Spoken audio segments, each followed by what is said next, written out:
Hello and welcome to a mini lecture. This is for Sound Reinforcement Techniques 2, although it's the same information we basically covered in Sound Reinforcement Techniques 1 and we'll cover in a later class. It's all about wireless essentials, what you really need to know to get your gig going, specifically what IMD is, intermodulation distortion, how it's created and how to minimize it, and on the second half of this, multipath, what it is and how we use diversity and attend the best practices to solve those problems.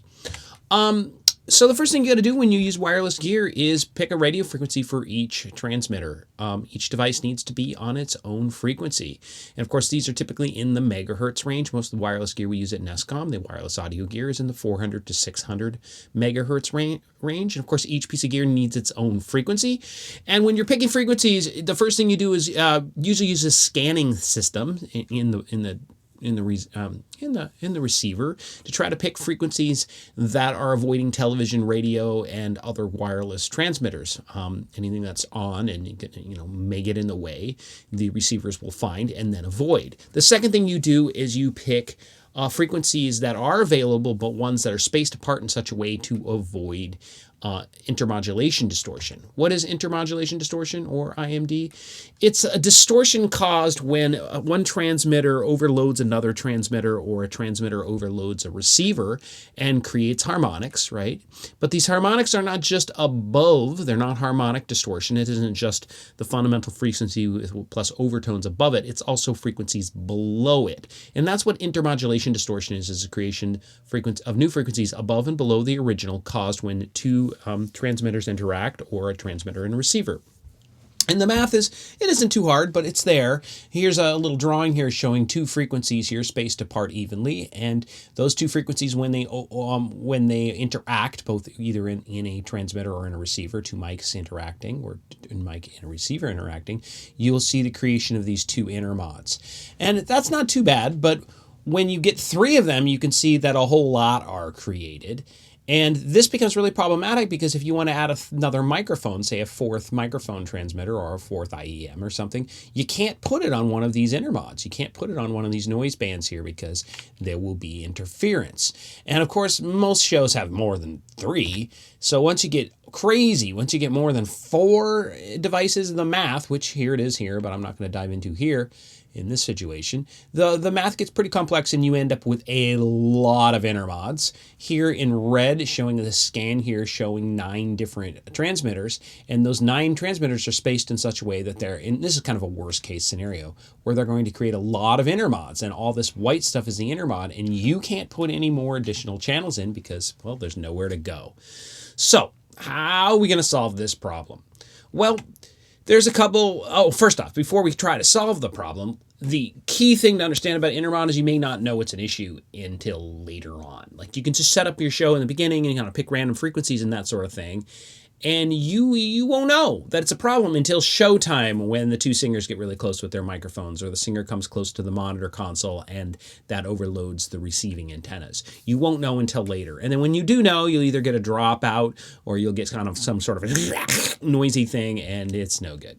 So we want to solve this problem, and there's a lot of different tools out there. There's a long list for solutions, but the easiest of all is to use what's called frequency groups. The first thing you do is scan on your receiver, right? You pick your receiver, you scan for local frequencies. The next thing you do is it pops up, a little window pops up and says, do you want to use a group? And the answer is, yeah, I want to use a group, because what groups are is the manufacturer's done all the math for you and picked a bunch of available frequencies that are spaced apart in such a way that the intermods will not fall on top of the main transmission frequencies. So this is a really simple way to let the computer do the math for you, and it's easy, it's fast, it's inexpensive.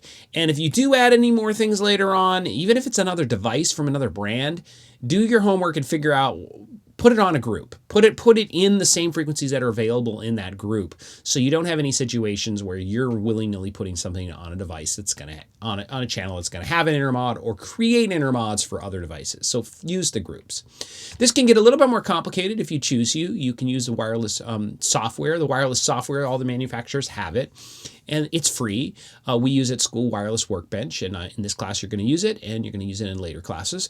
And it's a pretty cool software that will do all the scanning for you and all the syncing for you, and we'll do the syncing, but it'll do the scanning, and it will do the it will do the intermod calculations and all that for you. So do use this stuff, and it's pretty awesome. Other things you can do, deal with the physical placement of devices.